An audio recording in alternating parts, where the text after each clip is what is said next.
Welcome to my channel Midsummer Myths, where you find stories like no other, packed with twists, drama, and unbelievable moments you won't forget.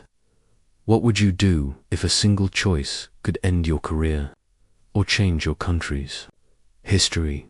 Would you obey an order you knew was wrong, or risk everything to stand against it? Today's story is about a young soldier who found himself in that impossible moment. Staring down a direct command that every fiber of his being told him was illegal. He had seconds to decide, and his choice would ignite a battle far bigger than any firefight he'd ever faced. It started on a blistering August morning in the middle of a joint training operation overseas.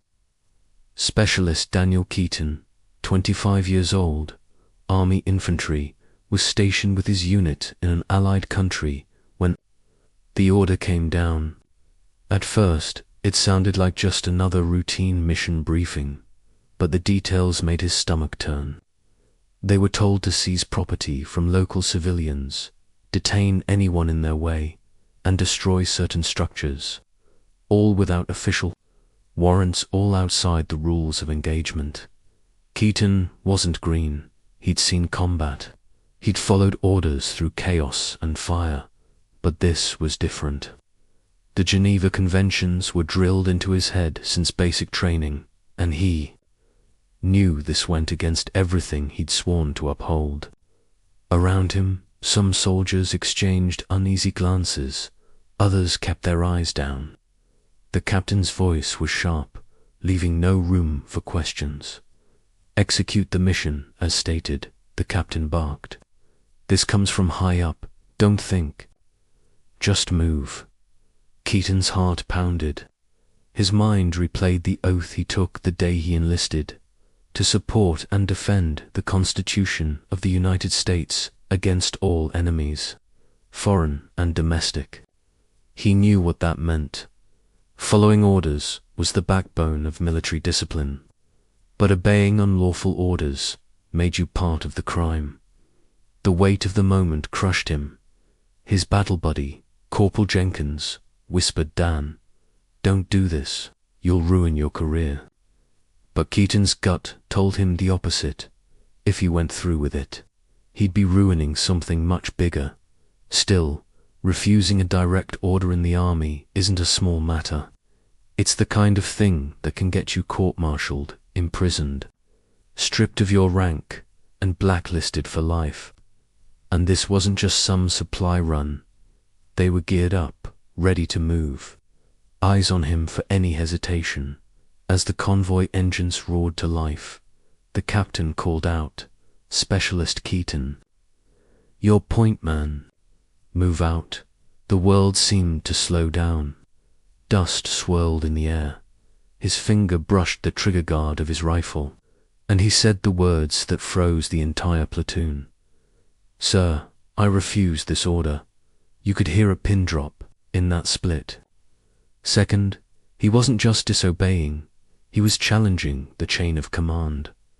The captain's eyes narrowed into steel. "What did you just say, soldier?" Keaton repeated it louder, his voice steady despite the quake in his chest. "Sir, this order violates the Uniform Code of Military Justice and the Geneva Conventions. I will not carry it out." Every man in that dusty field knew something irreversible had just happened, and what came next would be more dangerous than any battle Keaton had ever fought. The moment you say no to a superior officer, you stop being invisible and start being a target. Within minutes, Keaton was surrounded by 2 MPs. Rifle was taken, his gear stripped away. He wasn't just a soldier anymore. In the eyes of the command, he was a problem to be neutralized. The rest of the platoon rolled out without him, silence hanging heavy in the air. The MPs escorted him back to base, where he was placed in a holding room. No windows, just 4 walls and a table bolted to the floor. Hours passed before the door opened and Major Laskin walked in. The kind of officer whose ribbons told stories you didn't dare ask about. Specialist, Laskin began. Do you understand what you've done? Keaton kept his voice calm. Yes, sir. I refused an illegal order. The major leaned forward, his tone cold. Your opinion of legality is irrelevant. You're here to follow commands, not interpret them. Do you know the penalties for insubordination? In the field, Keaton nodded. Yes, sir. But I also know the penalties for committing war crimes, and I'm not willing to bear that for the rest of my life. The major's eyes bored into him for a long moment before he straightened and left the room without another word. That silence told Keaton everything. This wasn't going away quietly by nightfall. The paperwork was already in motion for a court-martial. The official charge: refusal to obey a lawful order in a combat zone. The lawful part made Keaton's stomach churn.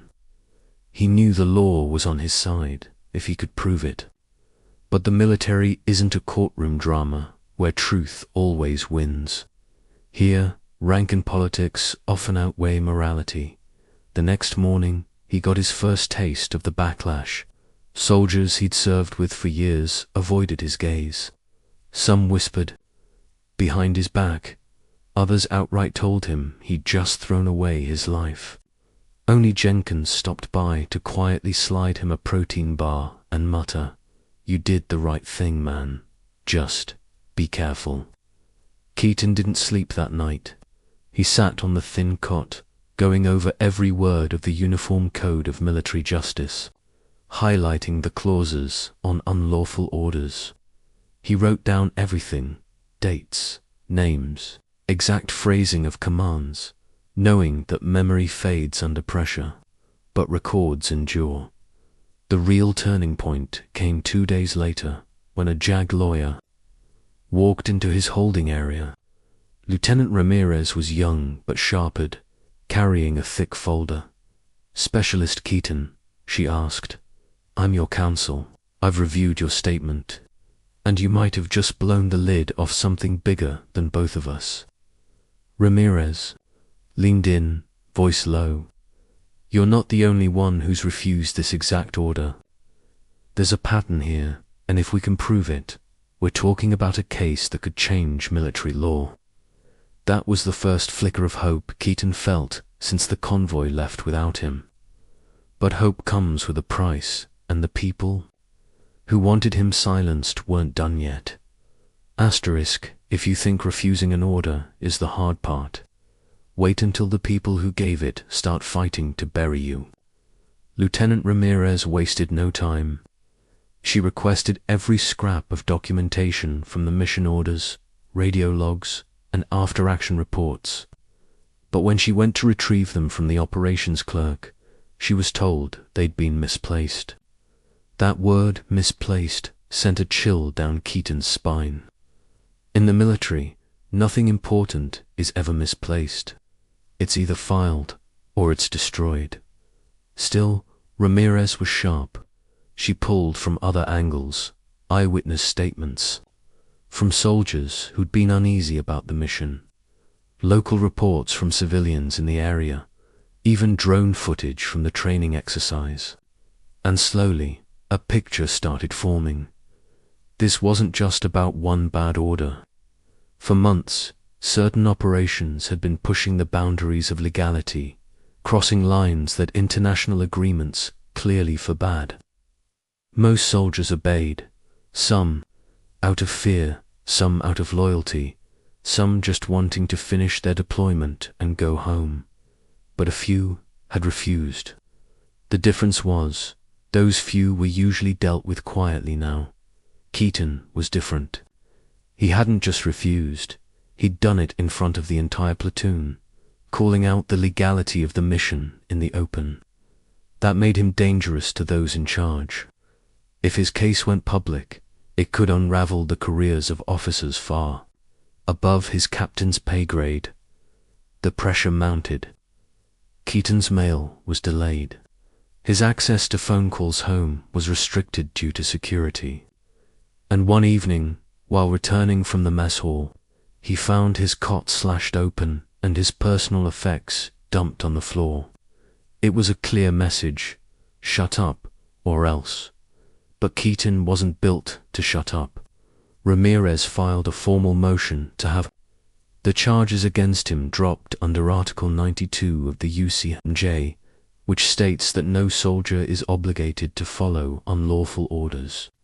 The motion was denied within 24 hours, faster than normal protocol, as if someone wanted it buried without discussion. Then came the pre-trial hearing. The room was tense, the air thick with the unspoken understanding that this case was more than it appeared. The prosecution opened with a blistering statement. The defendant's refusal endangered his unit, undermined the chain of command, and compromised mission success. When Ramirez stood, she didn't raise her voice.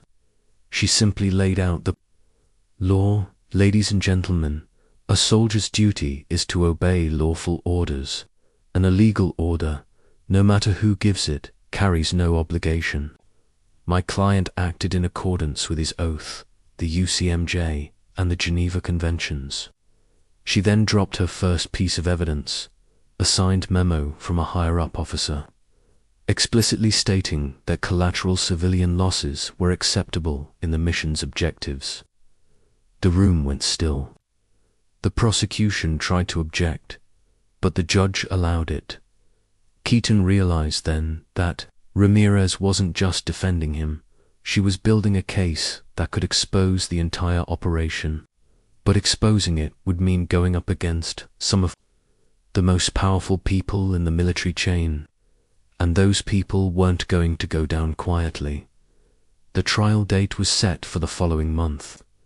Keaton would have to stand in a military courtroom and publicly defy the very system that controlled his future. If he lost, it wouldn't just be prison, it would be a permanent mark on his name, one that would follow him for the rest of his life.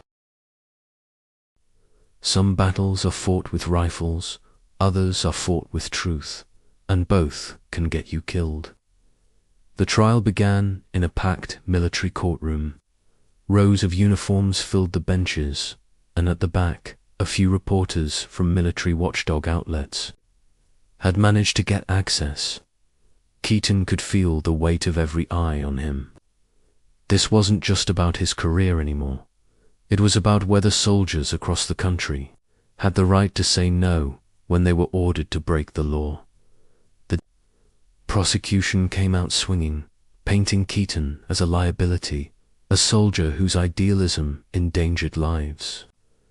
They called witnesses who testified that refusing an order in the field could lead to chaos, confusion, and mission failure. Then Ramirez took her turn. Her first witness was Corporal Jenkins. He testified about the exact words of the order, including the part where the captain said, "Don't think, just move." When asked if he thought the order was lawful, Jenkins hesitated, then said, "No, ma'am, it wasn't." Next, Ramirez presented the drone footage. It clearly showed soldiers carrying out similar orders on previous missions, orders that led to destruction of civilian property without legal justification. The footage was damning. But the real bombshell came when Ramirez introduced her final piece of evidence, testimony from a retired colonel who had been part of the military's Rules of Engagement Committee. The colonel, speaking under oath, stated, if Specialist Keaton had obeyed, he would have been complicit in an illegal action. His refusal was not only justified, it was required by law. The courtroom buzzed with murmurs. The prosecution scrambled, but their case was bleeding out.